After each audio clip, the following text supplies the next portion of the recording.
Tuktong yung pulmonary. Left atrium and ventricle.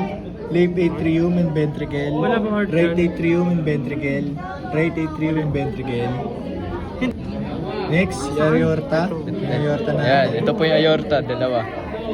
Yan. Pulmonary. Asan yung... Septum po natin is nandito. Pakita natin siya. Ito po yung septum. Yan. Ayan po, ito. And sa kabila naman po ito. Yan. Yan. Okay. Yung atrium ventricular valves natin is ito po. Ito. Yan. And sa intracuspid niya ito po. Kabila. Yan, ito rin. Yan. And then sa kabila naman ng atrioventricular valves natin is ito po. Ito. And yung mitral valves niya ito po sa kabila niyan. Yan po. Next natin is semilunar valves. Yung aortic valves natin is nandito po sa pinakailalim nito.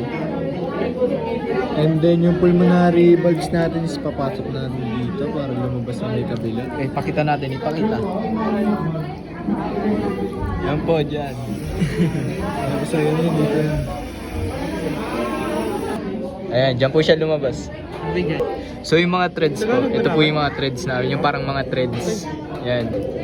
Connected sa AV valves. Ayan. Ayan po. Ayan, ito po yung sa kabila, oh, ganyan din siya, parang ganyan. And exit point of binakaba leading to the right atrium. Saan ba siya? Ito, no? Ito.